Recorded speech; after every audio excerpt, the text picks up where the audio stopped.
it's terrific to be here as a storyteller because it's kind of an unlikely occupation. When people ask you what you do for a living and you say storyteller, you kind of get some funny looks, which is allowable.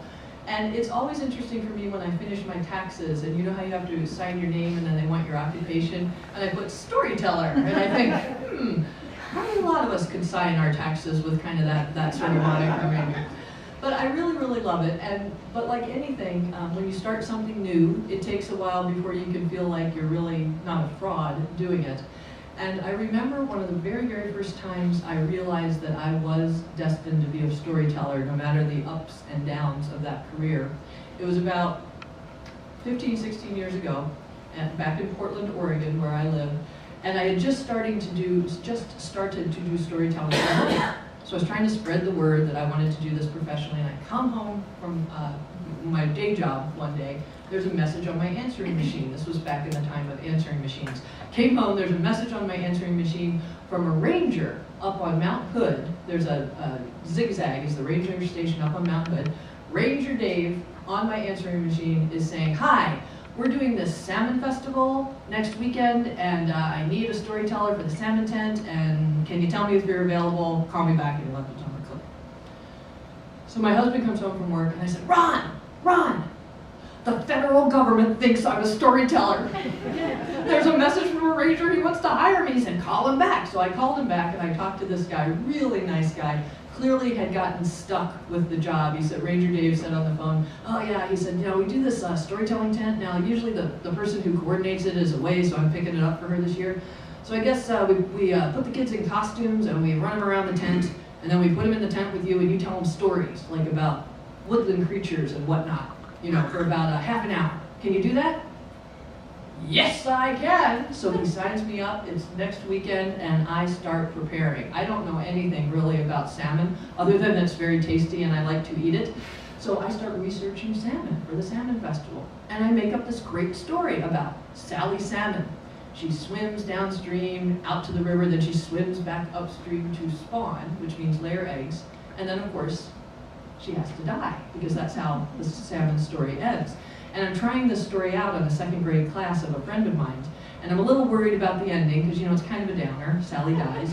So I'm trying to make it upbeat, and so I have all these second graders looking at me, and we've done this, I have this little rhyme and dance, swim, swim, Sally, swim, swim, Sally, swim, swim, Sally, go. And so we're all doing the swim, swim, Sally song, and it's going pretty well. I get to the end, I'm watching all these second graders who have kind of bonded to Sally by now, and then I have Sally, she lays her eggs, and then I say, and then she went to her favorite part of the stream. She turned over on her side where the sun could lie, could hit her, and Sally closed her eyes, and she died. And then I had a little epilogue. Soon as I get finished the story, as usual, a hand goes up, and you get a comment. I said, yes? Salmon don't have eyelids.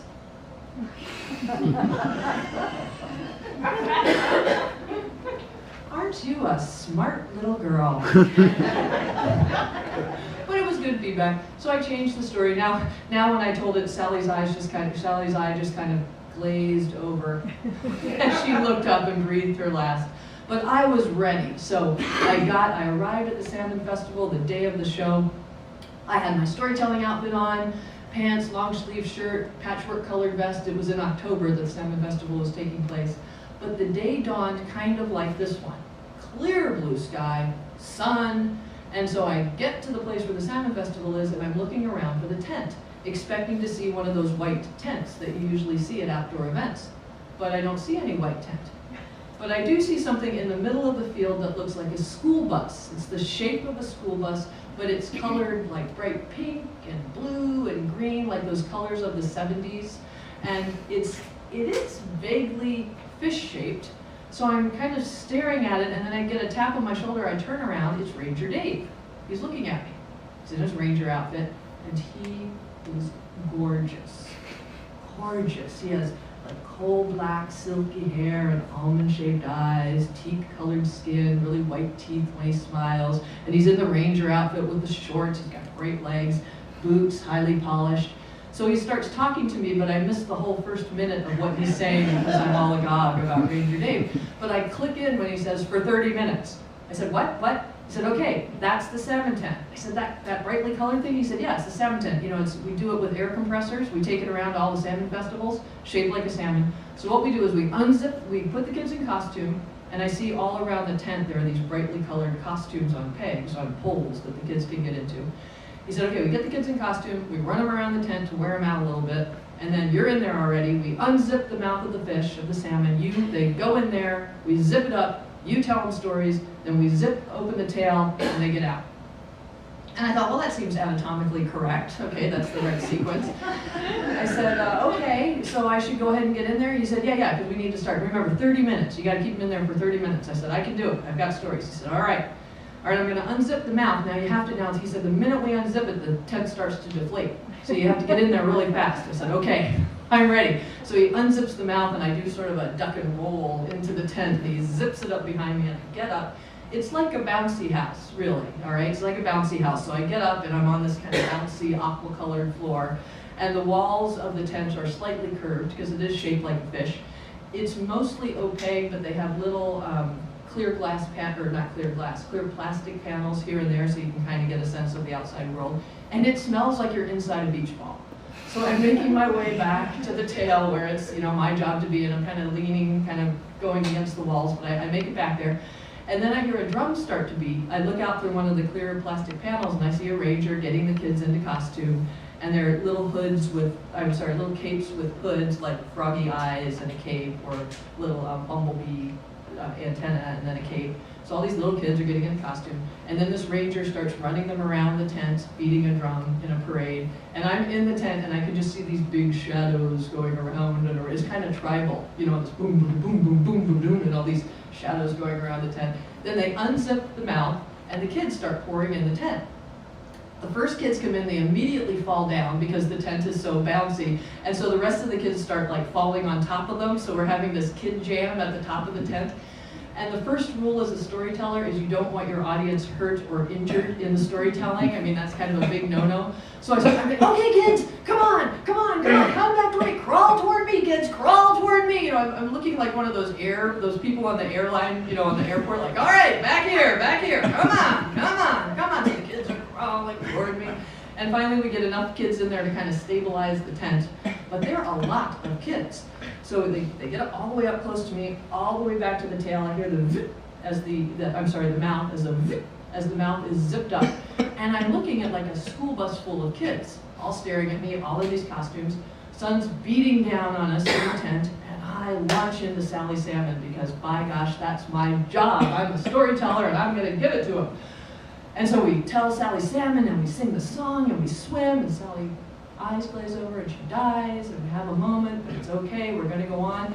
And I look at my watch, 6 minutes have gone by. Okay, I take a breath, I'm about to launch into the second story, and a little kid sitting right in front of me, dressed as a frog. I will never forget this child. He's right there, big froggy green eyes. He raises his hand. I said, yes? He said, I need to get out. And I looked at him, his face is bright red, sweat is pouring down his face. And then I look around at the other kids who are in costume, they're all bright red faces, sweaty, because by then it's about 110 degrees inside the tent. Plus they've all been running around outside and they're in these nylon costumes. I said, oh, okay, does anybody else need to go outside and get a little air? All the littlest kids raised their hand. I said, okay, all right, why don't we have the ranger at the mouth of the tent? Could you unzip the mouth? And anybody who needs air, you can go outside, and then the rest of us will come up even closer and hear some more great stories. So the littlest kids get up, the ones who have the least motor control, of course, they get up and they start falling over the other kids as they're trying to make their way back. And they lean against the walls, they try to catch themselves against the walls, so the whole tent is going back and forth. A certain kind of seasick motion is happening, but they're getting out and they're getting there, and I'm thinking, it's okay, this is going to be all right, we're going to pull this off. When the ranger at the tail of the tent sees kids going out the mouth, thinks the show's over, unzips the tail, and the whole tent deflates on us.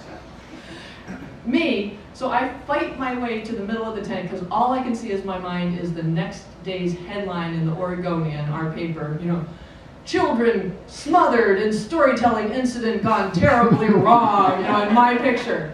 So I fight my way to the middle of the tent. I'm holding the tent up like a human tent pole, and I'm yelling at the kids, crawl, crawl, crawl toward the light, crawl toward the light. I sound like General MacArthur and Shirley MacLaine combined, crawl toward the light, crawl toward the light. The kids are crawling toward the light, and as they crawl, all the air is getting sucked out of the tent, so it's sort of a vacuum is being created, and finally I can't hold the tent up any longer, and I collapse.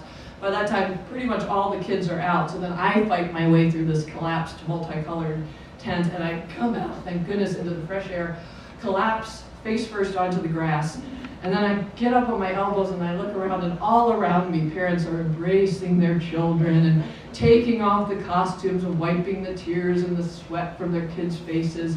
I hear a mom beside me say, "Oh, don't worry, honey. You're never going to have to see an awful old storyteller ever again." And then I look down, and right in front of me I see a pair of highly polished boots, great legs, Ranger uniform. It's Ranger Dave. And he helps me up.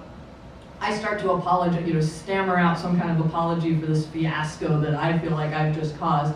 But he has a different agenda. He said, "You only kept him in there for 10 minutes. He said, "Can you get 30 minutes? Okay, that's what at least 20 minutes next time, all right?" I said, "Next time? All right." And I look back, they're already reinflating the tent. It's coming back up again. Kids who are resilient, some of the same kids that were just in tears are already choosing a different costume because they're going to get back in that tent. So I think, well, if they can do it, then I can do it.